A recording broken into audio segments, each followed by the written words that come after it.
Welcome to the Chicago Bears Podcast, a presentation of ESPN Chicago, Chicago's home for sports. Here's your host, Pat, the designer.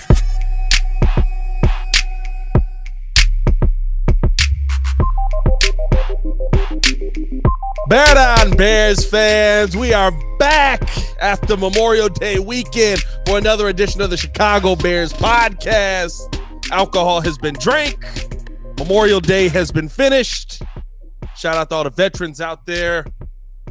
Courtney Cronin is here with us for another week on a Tuesday edition, and we have so much to get to with the Bears. Courtney, how you doing this week?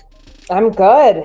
I hope you guys had a wonderful Memorial Day weekend. It's wild that it's June. I was not expecting to wake up this morning and see all the tweets of 100 days till the NFL season. And as excited as I am for that, I need the next 2 months before training camp to slow down. We need to take this time, Pat, to regenerate from what was a very long season and what was a really hectic off season. But I mean, it's exciting to know how close it really is. This is the tough time, right? Because we got the NBA Finals finishing, and both baseball teams in town are just like floundering fish, basically. So it's just like, what am I gonna sit down and be excited to watch for the next 2 months? And this is the time where I venture out into other sports. This is when I start looking up what's going on with lacrosse, which just ended as well. You know, it is what happened during the season. This is where I start looking at the overseas stuff. You know, what do they got going on with hoop ball or whatever that is over there in Australia? This is the time I venture out. A little bit of rugby. I do get into the rugby a little bit. You mess with rugby? You could go outside. There is a whole city to explore here. There's a lake.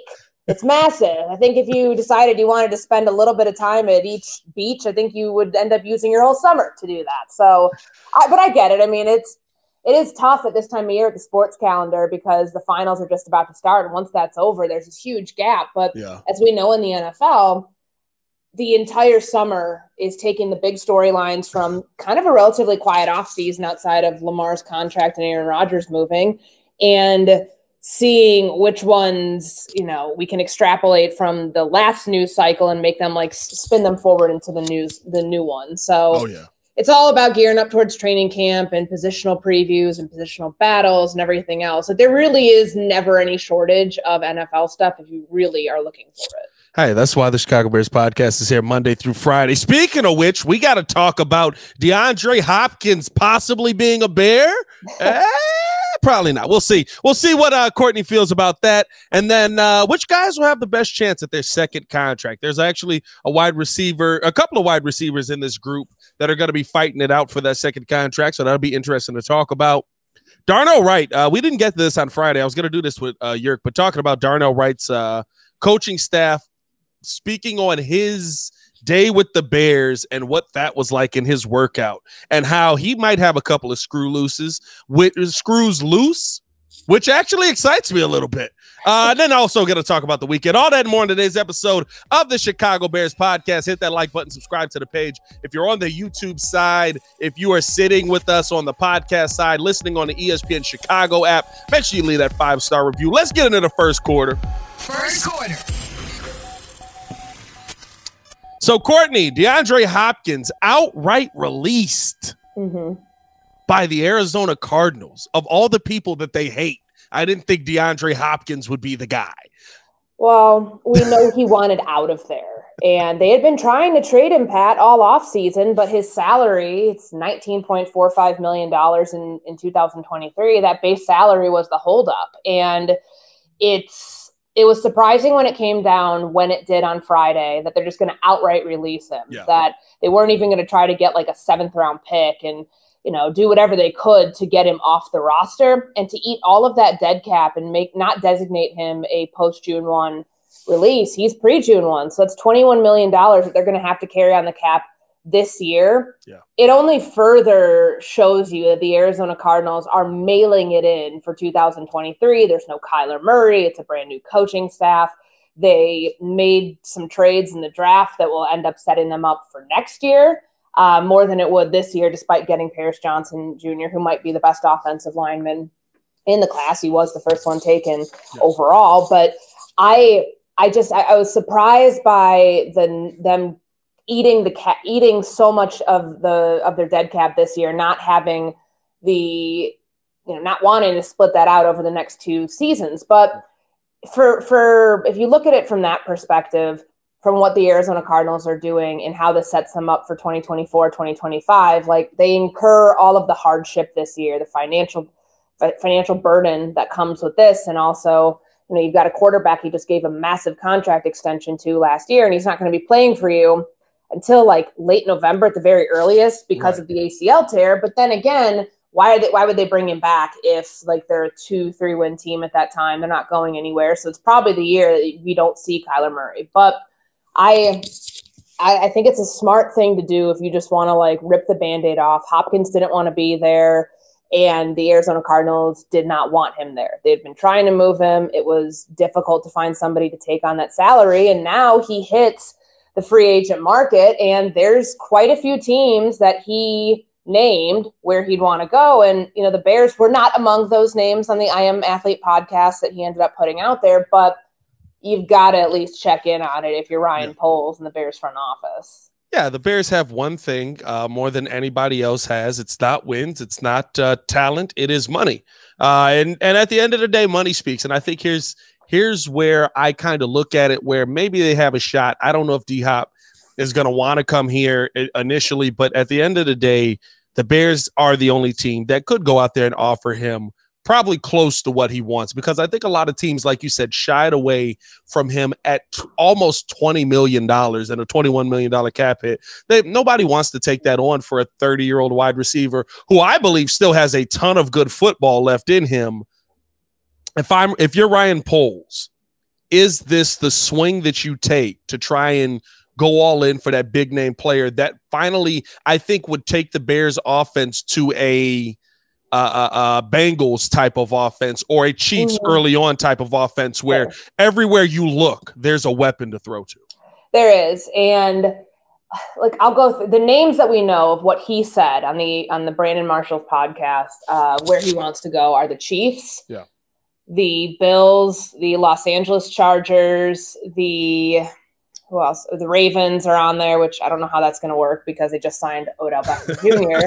And I think there might have been one more, but I do know that he did not name the Cowboys as one of those teams. And of course, there's some speculation just because with their finances and how they'd be able to like fit him within their cap situation. Oh, also is the Eagles. Like, you'd be fine playing with Jalen Hurts. So like he's naming all contenders.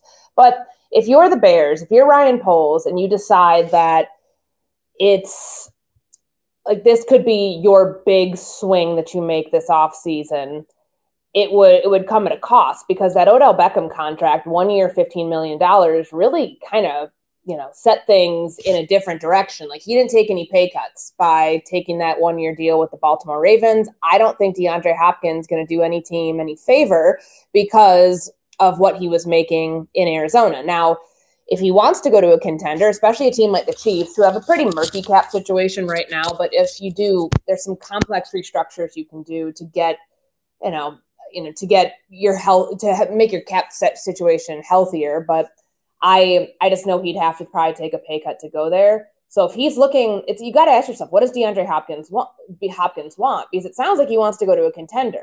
If that's the case, you find a place that you really like after a couple visits, during your doing free agent visits, all that, then maybe you end up conceding a little bit and not taking on as big of a salary. But if you're in this and saying, hey, this might be my last big contract that I signed, as you mentioned his age, he's 30 years old, then maybe if you are looking for a big payday, there are a couple teams that aren't necessarily contenders right now, the Bears being one of them, but they can afford somebody like that. The only question is, would Ryan Poles consider this the knee-jerk sort of reaction where we didn't see them overpay for an offensive lineman in free agency? We didn't see them get involved in the very lucrative defensive tackle market. If they end up going and breaking the bank for DeAndre Hopkins, that kind of breaks the mold of what they've been doing, which has been very consistent, very methodical, not overpaying sort of moves. But They did, go get DJ Moore because they knew that if you wanted a true number one of the best wide receivers that can help, among last year's group that could help your quarterback, you do what it takes to get that. DeAndre Hopkins wasn't available as a free agent back then. So now that he is, if you're Poles, you at least have to make that call and weigh what the contract would look like, how long you would anticipate him being here, because there are some other receivers who are up for contract extensions now and might need this year, according to the front office, to prove those deals, to prove that they would earn those deals. So how would that all factor in? There's a lot of moving parts here, but I do think it's something the Bears should consider, considering how good, when DeAndre Hopkins is actually playing, how good he can be. Yeah, I think that a lot of people look at the number 30 now as like this. He's ancient. His knees are dust, right? This guy's never going to be able to run a route in football again. I think the main reason that I'm looking at him is DeAndre Hopkins really reminds me of Larry Fitzgerald. It's not the overwhelming speed that kills you. It's his ability to find separation in just his body control. It's his ability to be able to find the football in awkward positions. I think that he's a safety blanket type of player that a young quarterback like Justin Fields absolutely could use. And so I was talking about this over on the Windy City Breeze today, that when I look at DeAndre Hopkins, yes, he's that older player, but I think that he's the kind of player that we could talk about playing till he's 36, 37, with still a ton of good football left in his legs, with still a ton of good football left in his body, and that he could be a guy that is that safety blanket for Justin Fields and that guy who's the veteran in the room. But again, like you said, the reason that I don't see it happening is because of how Poles has really gone about his business here in Chicago. He's been the guy who's, I'm going to follow my plan and there's nothing that's going to deviate me from the plan. And I likened this situation to the Deion Sanders going to Colorado State and everybody being upset saying, why didn't you just try to move Jackson State up? Why didn't you just try and move Jackson State football to the next level? And basically what he said was, okay, Jackson State football is ready to win in a Power 5 conference. Is Jackson State baseball? Is Jackson State volleyball? Is Jackson State soccer, whatever other sports they have there, right? That's what I'm looking at DeAndre Hopkins with. If Ryan Poles does make a move like this, are the rest of the Bears ready to be in position to contend? Because this is a signing that says we're not just trying to make the playoffs this year. We're trying to go deep in the playoffs this season. And again, he's a free agent. He gets to choose where he wants to go among the teams that are going to be, seeking out his talents. Does he want to go to a place where you might not be in contention for something that matters, like a postseason bid, a deep postseason run for a couple of years? Right. That's something he's got to weigh. If he wants instantaneous success and wants to go to a place that's kind of got an already made roster, it's not in Chicago. He can be part of something here and he can be part of building something, but what does DeAndre Hopkins want? And I do agree with you. I do think that there is not the need to panic when guys hit the other side of 30, because especially at the receiver position, we know injuries and all of those things can sometimes, you can lose, lose your top end speed or lose some athleticism there. I mean, we saw it, you brought up Larry Fitzgerald. That's somebody we never really saw it with. Like at the time that he retired, it was kind of just even during his late years of his career, he wasn't really having much of a drop off. Whereas someone like an Adam Thielen, for example, who ended up really, effectively replacing DJ Moore or being part of that group that's going to try to replace DJ Moore in Carolina. And when he was with the Vikings, he had some lower body injuries, some ankle injuries towards the end of his time there that ended up taking a part of who he was as a football player away, and you lose a step. So then you see guys like that end up moving on. This was not a case of that with the Arizona Cardinals. There was a suspension for PEDs last year. He didn't play until week 7. I don't know if he was the happiest throughout his time in Arizona. And let's be real, that wasn't his choice. Bill O'Brien shipped him there for David Johnson in a 2nd and a 4th round pick. I think DeAndre Hopkins would have been plenty happy staying with Deshaun Watson in Houston. Hopefully, if things would have played out differently down there and they would have been an actual winning football team, it would have looked a lot different. But he's at a point of his career where it's come on, I don't have that many more years left if we're looking at it realistically. So if I want to contend, if I want to go try to compete for a championship, the closest he got was that, first half against the Kansas City Chiefs back during the 2019 season before they rolled over in the second half and were put out of the playoffs. Yeah. If you want to get that, you probably have to go to a place where it's going to be quick. You can kind of bypass some of the steps to get there. And in Chicago, that's just not the case. And that would go against a lot of the things that they have preached about how they want to build this thing to, contribute to sustainability. And I'm not saying that you never want it's always good to have an abundance of weapons and an abundance of options. I'm curious though, with the receiver room that looks the way it does right now, it makes the competition even better if you bring in someone like DeAndre Hopkins. But what does that mean for DJ Moore? I mean, you've just traded, a lot of draft capital, or you traded the number 1 pick to get DJ Moore and a lot of draft capital in return. And I don't think you want to frustrate the guy that you just traded for by bringing in somebody else, and that could potentially diminish his role or put him in a role that maybe he wasn't expecting. We know it's a business that guys have to deal with this for the betterment of the team. But before he were to even play a snap of football with the Bears, I don't know how that would work. Yeah, it would be interesting. I think that oddly enough, I think that DJ Moore still would probably be the number 1 in that situation. I think that he's that good. And I mean, honestly, another topic we can get into is we can head into the second quarter on this one. Second quarter.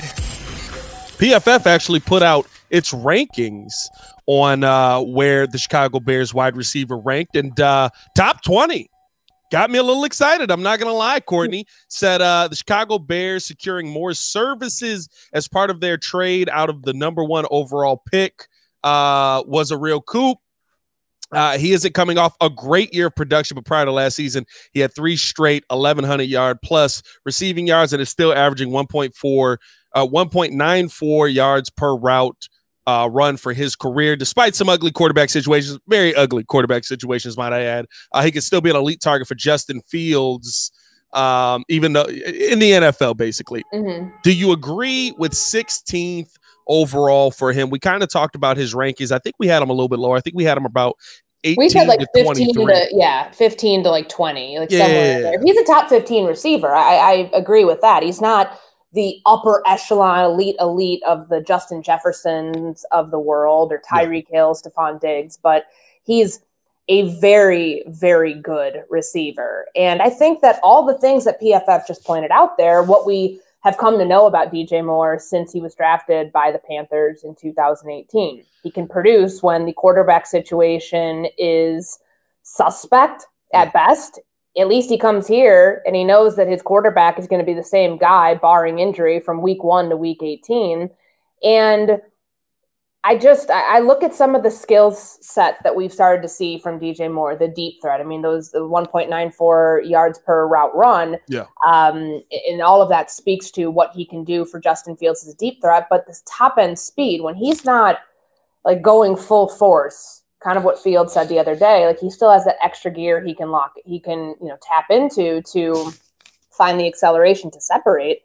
That is a true number 1, because that's something that the other guys who are below him in whatever rankings typically don't have. What makes you a number 1 receiver is not just, I'm the big body X on the outside. I can win contested catch battles. I can win the 50-50 ball. I mean, it's finding that skill set that so many others who play your position do not have. And it is pretty rare to have that sort of speed that he has. Now, what does that do for Justin Fields in a crowded receiver room right now?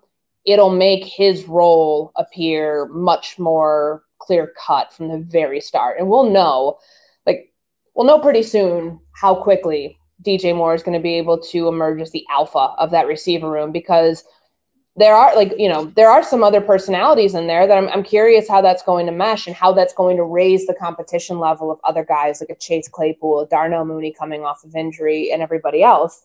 But I think that's a fair ranking for DJ Moore. It's, to now see what he can do when he actually has consistency and stability within the offense, and knowing that the head coach isn't going anywhere, the offensive coordinator, unless he gets a job after this season, which would mean the offense is performing really well. All those things are good for him in terms of what it means for his career and the next step for DJ Moore to maybe jump further up those rankings in a year or two.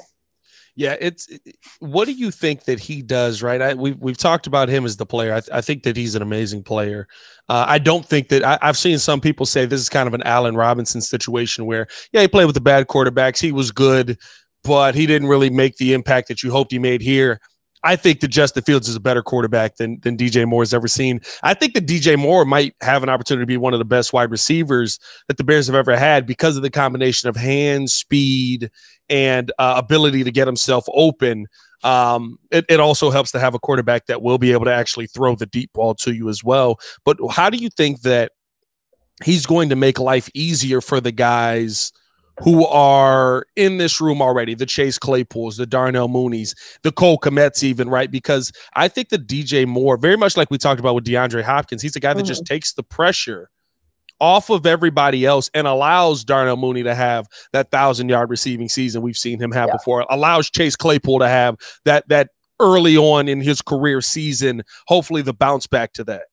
Yeah, to your point about him being a better receiver than the Bears have ever had, his 5,200 career receiving yards tops anything that a Bears receiver has had in Chicago ever. So that's pretty remarkable when you think about the impact he has. He's already, like, I know some people laugh at this, but he hasn't played a down of football in Chicago, yet he may very well be the best receiver that this team has ever had. Let that sink in for a minute. That's crazy. Isn't that nuts? That is crazy. But under 26, by the way. I think he ranks sixth on that list of all time of receivers under 26 with over 5,000 yards.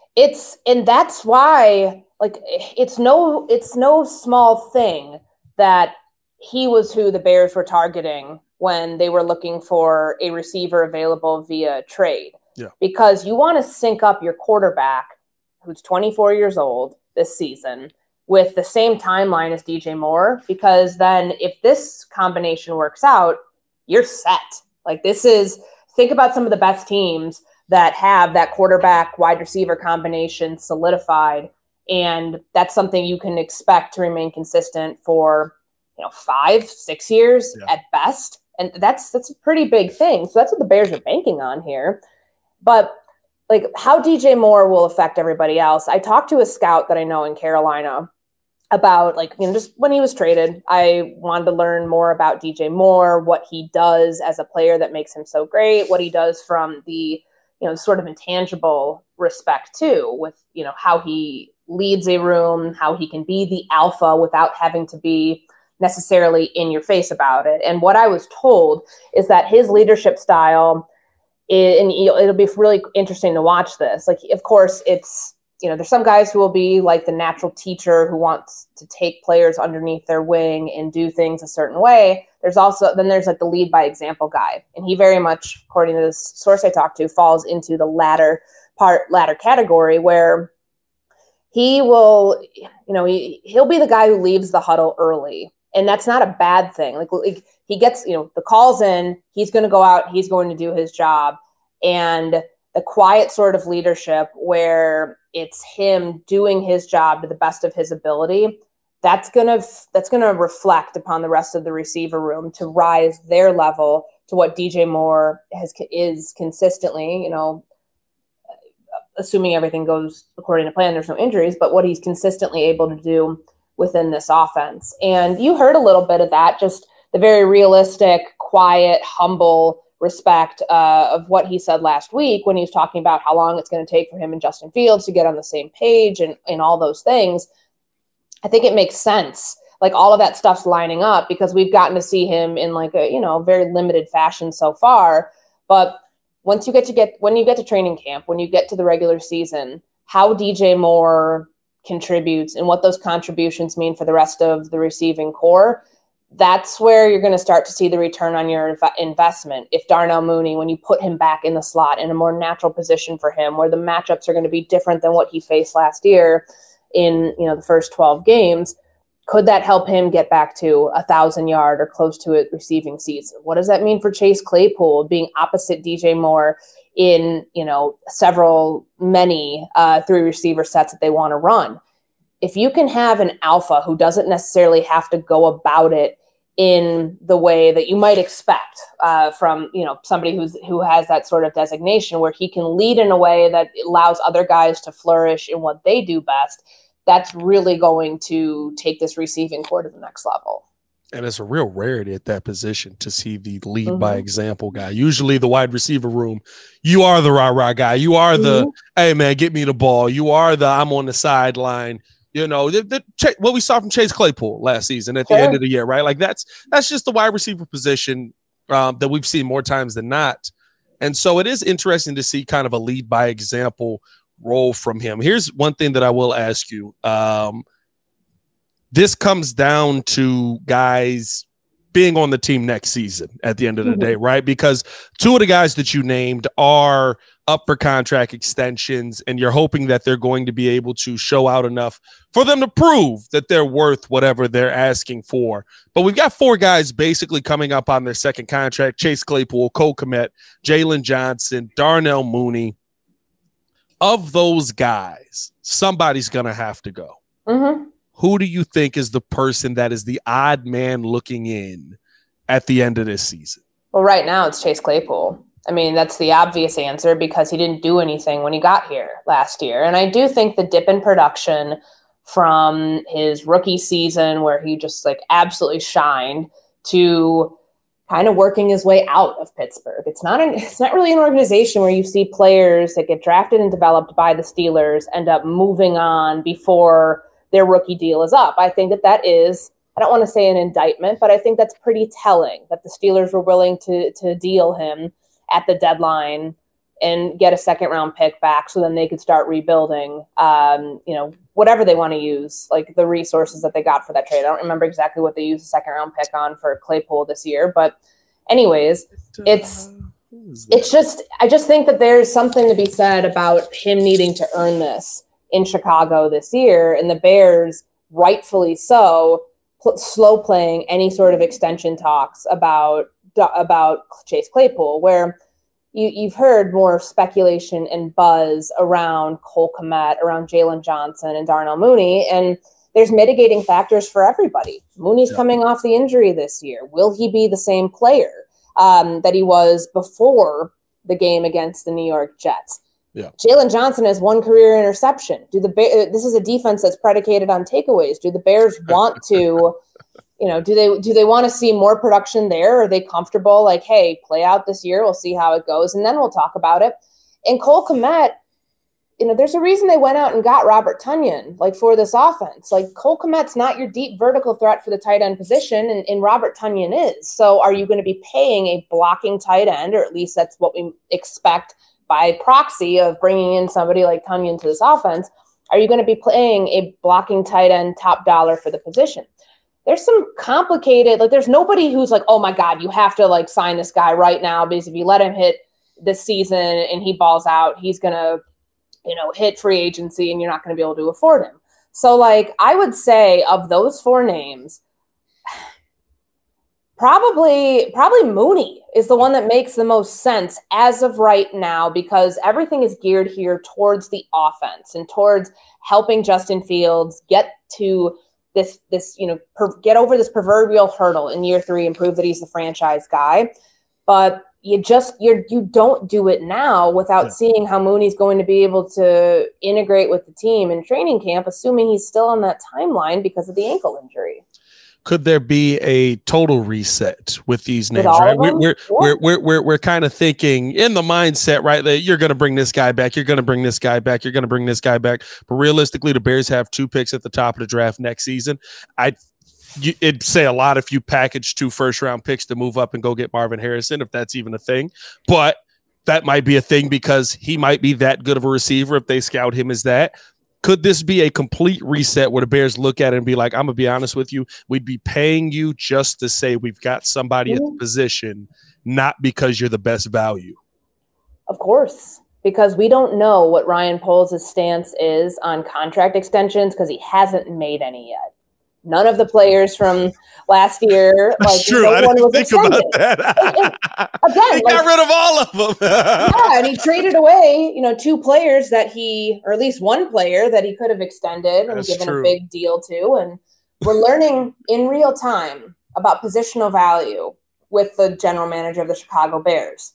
They didn't want to pay an off-ball linebacker upwards of, the number I had heard that came in initially was around 17. This is last summer for Roquan Smith. There was a big holdup there. They didn't want to make him the highest paid off-ball linebacker in the NFL. That's a priority. That's positional value. That's how you can see how Ryan Poles views that position.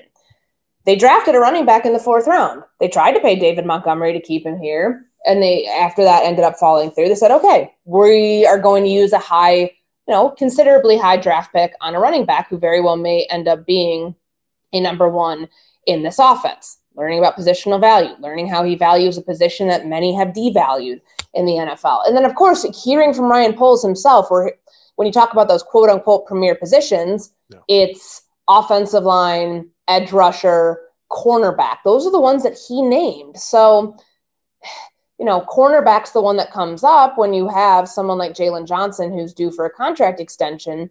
But is he worth the big sort of, he's not going to reset the market. He's not going to do that because he doesn't have the stats to back that up. He doesn't have the contributions from, whereas like the other cornerbacks who have just inked deals over the last 2 years, who's Jaylon Johnson's comp when it comes to contract? It's hard to find one because of the lack of production in terms of takeaways, being this is what this defense is predicated on. Like it's literally the T in hits principles for takeaways. So I think it's cool when you don't have a blueprint for a general manager where you get to see in real time, this is what he values, this is what his plan is, because once the first extension happens, we'll learn very quickly how he's going to prioritize other ones in the short term and also down the line. Because right now we just don't know. And he very well could say, you know what, this is part of my long-term plan, where they got through the first couple seasons, the building blocks that they thought they might have had when they inherited, if they end up extending nobody, that tells you, hey, these were not players that we felt long-term we can build around. There will be one this time next year, if not before it. If Fields has a really good season this year, and they have the ability to pick up the 5th-year option, they have the ability to extend him, that could be if they don't end up extending any of these players that we have talked about before then, which I feel it's kind of hard to believe that they would let all of them walk. But if Fields is the first one that they do, assuming that this year goes according to plan for what the Bears have sought after, then you're learning a lot about how Ryan Poles, and truly, like, you got to give him credit at that point for like staying patient when they do have the resources to make some of these deals happen, that he doesn't, necessarily do it just because it's, well, you have all these resources and you do need players on this roster, veteran players on this roster at that. I feel like that's been the problem with Chicago teams as a whole for pretty much all of our entire existence. We look for the bargain deal on the player that's going to be the next level guy. There's going to be the hope. We pay guys off of hope. Heck, Ryan Pace paid half the roster off of hope, and we saw the entire roster regress. So I think that Ryan Poles is a little bit more level-headed like you, and so I would agree with you on that one, that you're probably not going to move on from everybody, but there could be, I think you could move on from 2 or 3 of these guys. And honestly, Darnell Mooney's best his best thing might be that he can come in and be the slot again and just be that guy. Yeah. And then he could just be Justin Fields' boy. Like, that really could just be like, oh, yeah, that's my guy, man. Like, we can't get rid of Mooney. That's my brother. Oh, okay. Well, he's been here the longest with you. So it might work out more in his favor. That's the first half of the show. We're getting to halftime. My favorite time, Courtney, I bring you a nugget today because we've got some breaking news on the show. I don't know if we don't have a breaking news sounder. We got to get that. Breaking news: Golden State's Bob Myers, a 2-time Executive of the Year and architect of 4 NBA championships, is stepping down as the franchise's president and GM. He told ESPN on Tuesday, "It's just time." Per Adrian Wojnarowski. Courtney, is it finally over? Not necessarily. I know that they've had, like, this has been coming like to the forefront, been boiling underneath the surface for a while. Because if I'm correct on this, I think that Bob Myers was in the final. He didn't have a contract beyond this season. Basically. So like, I remember being out there in 2016 and 2017, and when they're building, the super team with Kevin Durant, and it was Bob Myers and Travis Schlenk who was underneath him. I always thought that Schlenk was going to be the next one. And of course, he ends up getting the job in Atlanta. He subsequently steps down from the GM role down there. But I'm curious as to what this means now for the rest of the franchise. It doesn't necessarily, because of who their owner is, because Joe Lacob has been so adamant that to hell with the luxury tax that teams like myself have to pay because of the size of our roster and financial burdens on our roster, he's willing to pay. I think Draymond Green ends up staying. I still think that that's part of the plan, regardless of who the general manager is and the guy executing these contracts, because those comments that were made by Steve Kerr, they were made by Draymond Green, like all of those things that were said at the end of the season, they would have known that this decision was probably coming in the not too distant future. I mean, they were out of the playoffs a couple weeks ago, so this is not new news, but it's, as far as what it means, like long term, if you want to try to continue to run this thing back, when some people are going to tell you, and rightfully so, that maybe you shouldn't, it's how you get somebody in there to be the architect of the next generation of the Warriors after more or less 8, 9, 10 years of success, getting to this point where you're winning consistent championships. That's no small task.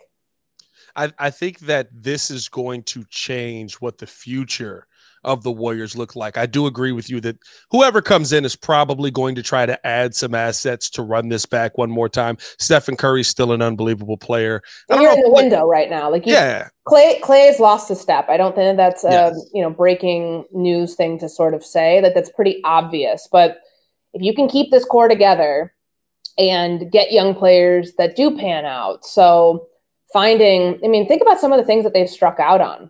James Wiseman, Jonathan Kuminga, Moses Moody. Have they on Kuminga, or does Kerr just hate him? Because every time Kuminga gets on the court, Kuminga kind of can play basketball. He can, and that was supposed to be like the subsequent plan for Draymond Green if that thing ended up blowing up in their face. And he proved after the suspension in the earlier in the postseason that when he came back, oh yeah, you did miss me. Kuminga would have balled out in the absence of Draymond Green in that Kings series, then we might be having a completely different discussion. But the Warriors are the place where Draymond Green works. Yeah. And works really, really well.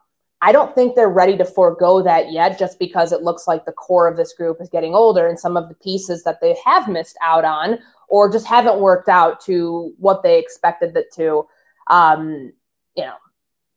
I don't think that means you have to just completely start over from scratch. They've made some really smart moves. The Andrew Wiggins move last year was a really, really good one. And obviously when you lose someone like Bob Myers, who's ready to step down, at some point you've got to think, okay, he's done all he can do, but there has to be some way to continue this thing going with somebody else running the ship.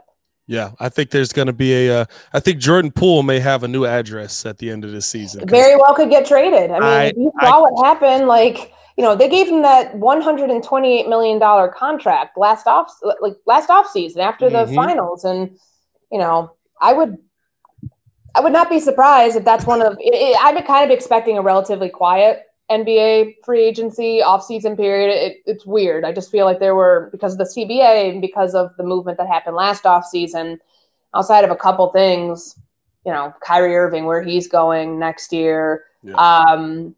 And of course, Jordan Poole, if he ends up getting traded, there's probably not going to be a whole ton of buzz. So that might be one of the bigger ones that we're keeping track of 2 months from now. But as always, during the NBA offseason, we can always count on Kevin Durant wanting to go somewhere else. All right, let's keep this thing moving along. Kevin Durant has fueled us through 7 off seasons in a row. They gave up the farm to go get him in Phoenix. I hope he's not ready to leave. They don't even have a coach yet. That doesn't mean he won't come back. He was ready to leave the last 2 years in Brooklyn. He came back both times. Let's keep it moving. Let's get into the third quarter.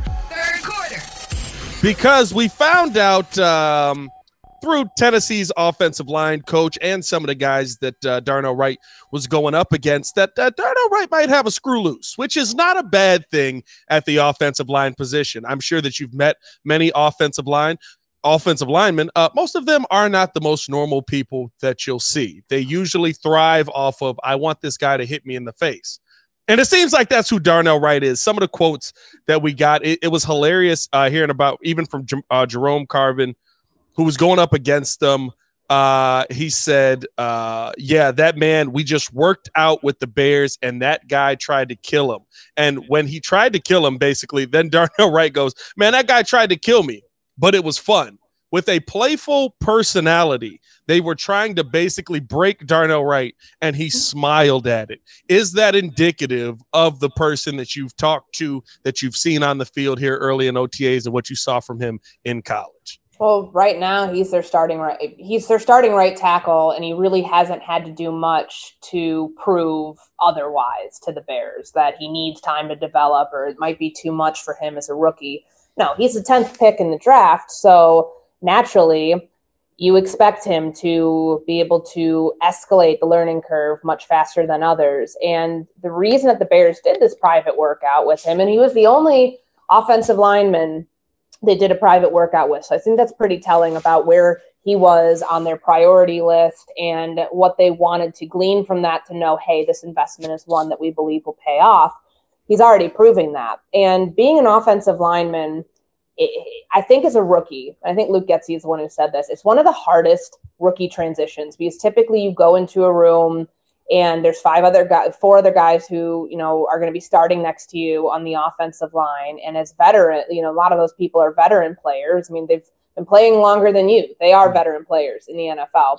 That can be a really tough transition.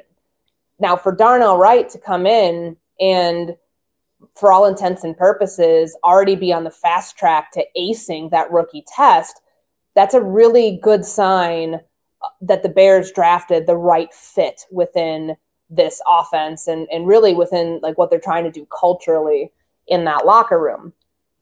I remember asking him, we did like a small group session with him after he was drafted, and, he's a young player. I think he's going to be 22 this season. He's 21 right now. His birthday, I think, is in a couple months. So he went into college at 17. Right. The maturity factor that it takes being that young, also dealing with, all the NCAA sanctions that came down, where at one point they didn't have a coaching staff and you're responsible for getting yourself to whatever these workouts are during, the off season just to be able to stay in shape. And, oh, by the way, he had to play during, the COVID year for everybody was, difficult at best because there was no normalcy in that, even though in the SEC, even though they powered on through a full season that year, there was more normalcy there than other places. But all of those things factor into the type of player you're getting, and knowing that this is somebody who's going to show up to work every day and realize this is a job. You're not just in college anymore. And when we sat down, I asked him about his motor, and I thought he was very honest about this. I said, how do you describe your motor? Because we talk about that with offensive linemen and with young guys and all that. He's like, it could be better. And I was kind of surprised by that when he said that, just because typically you'll hear guys say, yeah, I'm a high motor player, like, in, kind of regurgitating some of the coach speak that we've heard about, the effort and all those sorts of things that come with being a player that you're willing to take that big of a swing on at 10. Because if they don't pan out, then we're saying, oh man, what a bust. Like, the general manager didn't get this one right. You used the first round pick on that player and he's, not who you expect him to be. Or it's, wow, what a home run. This is a franchise player, somebody who could be in the system for a decade. And the quotes that you had put up on the screen there, he aced that test. That was not a normal workout. This isn't, I thought it was kind of interesting because we didn't know what the workout actually entailed until you were able to kind of dive deeper into it, talking to Josh Heupel, talking to Darnell Wright himself. This isn't some workout like, oh, you're going to be expected to do this 4 days a week as you're gearing up for games in Chicago. This was a, like, put him to the test, throw everything you can at him, mental and physical workout, and we'll see how you respond. That's not easy. I mean, think about how many teams. I think it was Buffalo that did a private workout with him, and there was one other team that did as well. And they, like he said, nothing compared to what he did with Chicago. And it's a good test. I mean, you got to give Ryan Poles and Chris Morgan and the coaching staff a lot of credit for wanting to do their due diligence to make sure that they were drafting the right player all along, because, you know, you can't just go off of what you hear from people that you talk to in the scouting process and go off of a pro day and go off of game tape. Like, if you really want to know what a player is built of and the character and the makeup, you're gonna do something like this and say, okay, let's see how he is at the end of this. Is this still a player that we want? And very clearly he was. It's so interesting to me when I think about what he could be, because after I saw this and then kind of digging into what you guys were talking about with him on his workouts and in the workout that he went through, different things like that, I looked at him and I was like, I looked at his comment where he said, oh, we're to the parking lot with it if somebody hits Justin Fields, if somebody hits him late, whatever it is. And I watched it again and I was like, I don't think he's joking. I think that Darnell Wright's first year his issue isn't going to be technique. I don't think his issue is going to be acclimation to the league. I think his issue is going to be knowing when to step up and be in the face of a defender to add and help your quarterback, because there is a strategy even to that, right? You do have to send the message of, hey, you're not going to hit my quarterback, but you don't want to put your team in bad positions. I think the hardest part that the O-line coach for the Bears and that Matt Eberflus and Luke Getsy are going to have this season is going to be, hey, kid, you just cost us 15 yards. You can't do that in that moment. Yeah, you got to pick your spots with that. And I think that's one of the hardest things, because there's the mindset of kind of players getting the green light. Like, hey, if somebody hits the quarterback late, or if there's something that's other than a sack that might have been on the quarterback or might have been, you know, something that was on like the offensive line gave up a sack. Yeah. In the instances where it's okay to go after the whistle, and I use okay in air quotes because it never is, you're going to get a penalty for unnecessary roughness. A lot of times that's greenlit by the people on the sidelines, and they want to see the quarterback being stood up for. Was it not Carson Wentz or somebody? Was it Zach Wilson? One of the two this last year where the offensive line, after like a hit, like didn't go and you know. That was Zach Wilson. It didn't help him. Like, definitely Zach Wilson. Yeah, like that's a bad look. And I think that was even called out as to like, come on, guys. Like, and then Mike White came up like right after that. And they're like, get out of Mike's face. It's like, wait a minute, hold on. And for Darnell Wright, I think it's going to be channeling some of that, because when you mention like, you know, screw loose as an offensive lineman, you kind of have to have one if you're playing that position, and knowing when to channel that into, all right, like we need to, you know, if you need an enforcer type to set the tone. I remember last year, that was still Tevin Jenkins. There was once or twice where I remember him getting after somebody after Justin Fields got hit.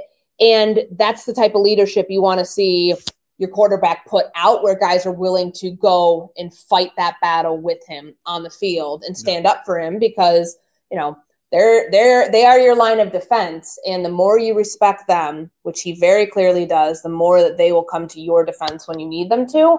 But that's probably going to be on fields too. Like, hey man, like kind of talking to Darnell Wright, if this is, you know, something where he ends up having like too much aggression in these moments where quarterbacks be like, no, look, I'm okay. Like, let's not put our team at any sort of disadvantage. I appreciate you appreciating me enough to go above and beyond. And that's something he'll learn in the offensive line room too. Like, they all kind of have to have the same mindset on how these things are going to be handled, despite that you're going to have a bunch of different personalities in there, because I mean, it's five guys working as one, the cliche term, which very much plays into how an offensive line works. I think it again speaks to Ryan Poles following his plan, right? When he first got here, I know it's the play. I don't know which play he looked at, but he brought this out early in the press conference about, we want guys that are going to protect our quarterbacks. We want guys that are going to be nasty and that aren't going to let their quarterback take late hits and stuff like that. I know it's got to be the play where Tevin Jenkins ran over there and Charles Leno Jr. is like screaming in his face, like, you just cost us 15 yards. It's the dumbest thing you could have done. And it's like, yeah, but like, he just killed Justin on the sideline. He's kind of important to what we want to do. So I like that at a minimum, Ryan Poles sticking with that archetype of like, all right, I want guys that are going to be aggressive, are going to be nasty, are going to protect their guy before and after the whistle.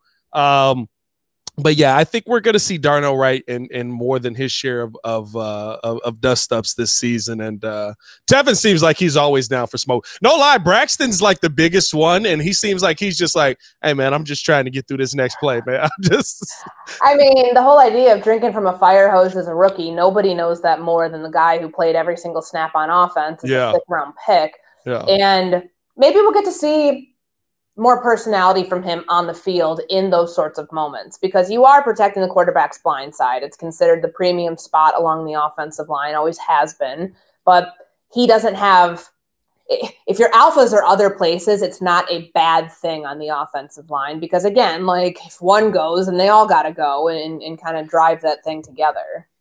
Have we and then we can finish it out. We got one more. We get into that fourth quarter, but before we do that, have we heard anything about Alex Leatherwood? Like, we picked up all this money. Is he out there moving and running and doing things that are important? I wouldn't be surprised, because last week, and I'm curious to see what happens tomorrow at OTAs. Is Nate Davis there? Because if he's there, we might get to see what this offensive line could look like week 1 as early as the second open OTA, which would be Braxton Jones at left tackle, Tevin Jenkins at left guard, Cody Whitehair at center, Nate Davis at right guard, and then Darnell Wright at right tackle. So that would mean, who's your swing tackle? Is that a role that Alex Leatherwood can play?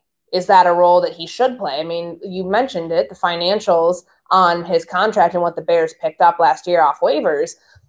That's a really good spot for somebody like that. Now, I think there will be other guys in the competition in the mix there. We know that like Lucas Patrick is going to have to find some role if he doesn't end up, if he doesn't end up holding down a right guard spot, which feels kind of like on the outside looking in, because you did just sign Nate Davis to do that. He provides you depth at multiple spots on the interior. Jatari Carter can do that too. We'll see if he actually gets a more sizable role this year, but is Alex Leatherwood your swing tackle? He's got inside-outside versatility. That might be the best spot for him. But again, like it's still, we really haven't talked about him much or had the chance to really see him do all that much, because we've only seen one practice. But that might be where he fits in best. Otherwise, if they felt that he was somebody that, was an instant upgrade on the offensive line, they probably don't draft Darnell Wright. They probably would have kept Alex Leatherwood at right tackle, where he played, his entire rookie season with the Raiders. Yeah, I'm really intrigued to see what he's going to be, because it's like, I mean, like with the Raiders, he was awful. I mean, he was just bad. But there's got to be something in there, because what was he? He was a first-round pick for sure. But he was top 10, right? Was he top 10 or top 15? 2020. Let me look really quick, because I know they picked up more than $6 million in guarantees. He was taken, let's see, because he was high enough that I was like, okay, maybe 17. There is 17. He was taken in 2021, so he played the 21 season there before he was cut during roster cut down last year and then was claimed. So I mean, he played over 1,000 snaps as a rookie. He stayed at right tackle, and I know for him it's got to be a frustrating thing where you get cut and claimed right before the start of the season. You're learning a new offense, and then you get mono, and you have all these other mitigating circumstances that make it really difficult to try to get comfortable in Chicago. He just never got there. Yeah. And that may honestly end up kind of as like the detriment for him going forward, because he never really was able to latch on. And sometimes guys just really struggle. Like even when you do get the fresh start, clean slate, it's hard to put yourself in that spot where it's like, man, they brought all these other guys in. Like I'm already so far down the depth chart. And the Bears may have learned in seeing what they saw from Leatherwood in practice after he was able to come back like week 4 or 5 off the NFI list last year. We only saw him in a handful of games. Yeah. Riley Reif was never their long-term option at right tackle. You would have thought that if he was capable, Leatherwood that is, that he would have been getting more run to show, hey, next season I can be the guy at that spot. And for some reason, the Bears did not put him in that position to do that.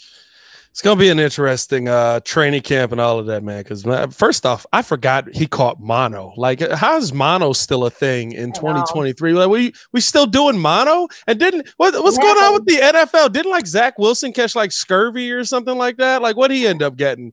Like, what's going on with these NFL guys? Mono too. Somebody else had it last year. What's going on with these NFL guys catching pirate diseases out here? Let's get that out of the league. First off, the medical experts. Let's get that out of the NFL. Let's finish this out. Courtney, fourth quarter. How was Memorial Day? How was your Memorial Day? What did you do? Did you just get some rest in, or was there a lot of shots taken? There were no shots taken. There was a lot of, the Topo Chico ranch water. Are you familiar? Yeah. Okay, a lot of those consumed, which that might be the drink of the summer for me. It's, nice, light tequila and seltzer, like big fan. So they want to sponsor the podcast by all means. But the Friday before Memorial Day, I went down to Brownsburg, Indiana. So like the Indianapolis area, like all of my friends who I grew up with, like in Mississippi, I didn't grow up down there, but like my formative years as a journalist, all of us were together working between Jackson and Starkville. Two of my friends now live in Brownsburg, Indiana. So it was like our once a year Mississippi reunion where we all convene in one spot. We did the Jersey Shore a couple years ago. This year we did the Indy 500. So I got to go to the 500 for the first time, which was awesome. And the weather was perfect. We grilled out all day Saturday, just, hung out, went in downtown Indianapolis. And the race itself was one of the coolest things that I've ever gotten to witness in person. Like, that's a bucket list item for a lot of people. And to get to see how many people fill IMS was just wild to me, because I interned at a station in Indianapolis my junior year going into senior year of college. And I missed the 500 because I ended up going abroad that summer and missed the race. So I started my internship early in 2011, got to do all of the pre-race stuff, including like the late Dan Weldon. One of my favorite stories, like as a young journalist, he took me around the track. Mazda was sponsoring an event for him called the Road to May. And he took me around the track in the pace car, like at 170 something miles an hour. It's absolutely insane. It was so fun. And that was like as close as I ever got to like being at the 500. So to finally get to be there as a spectator and see how fast the cars go and see how much fanfare this is around a sport, frankly, that just has been, run through by the F1 crowd and never, ever since like the split between IndyCar and kart in the, 20 years ago now. Like, it's nice to see that this event still has the fanfare that it does every single year, despite the fact that IndyCar is kind of irrelevant throughout the rest of the season.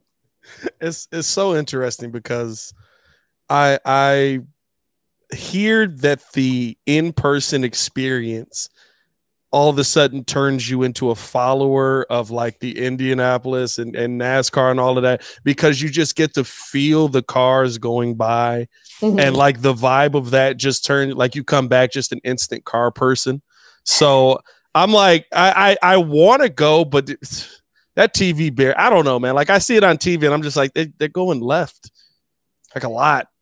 It's exciting though. Like we got through, I want to say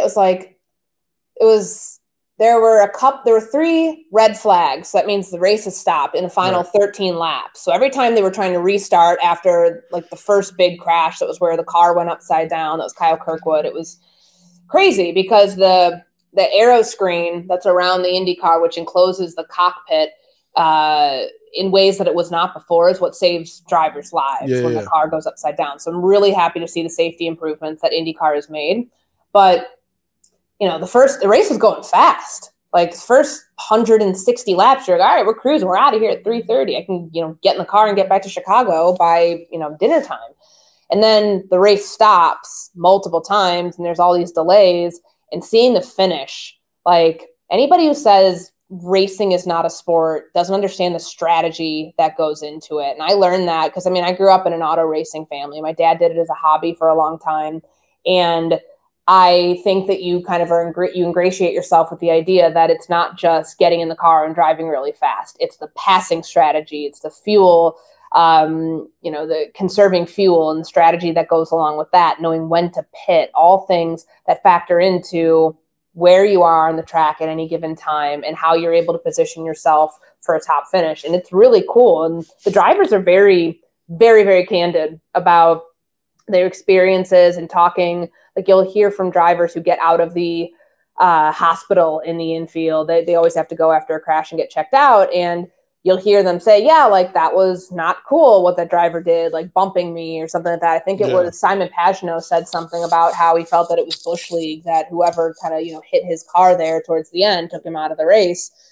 You don't get that in a lot of other sports. I mean, sometimes you get it in the NFL where guys are willing to call each other out. Certainly we've seen it in the NBA, but like, you just don't see it as frequently as you do, I think, in places like auto racing, where these guys are, driving machines that, that are really, really fast. And the second that somebody hits you, it could take you out and put your life at risk. Like, I think you always end up getting more candid, real answers out of people in those sorts of situations. And I really appreciated getting to, hear from Joseph Newgarden, who won the race, just about how long it took him to get to this point. I thought I was really, really happy for him when he won.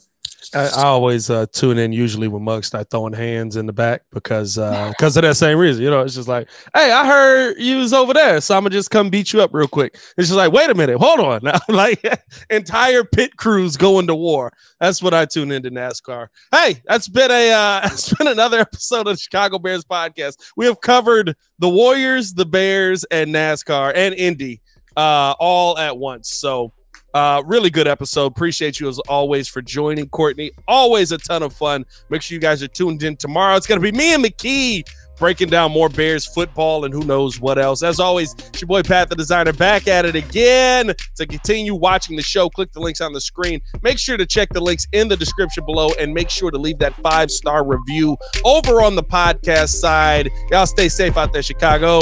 Peace.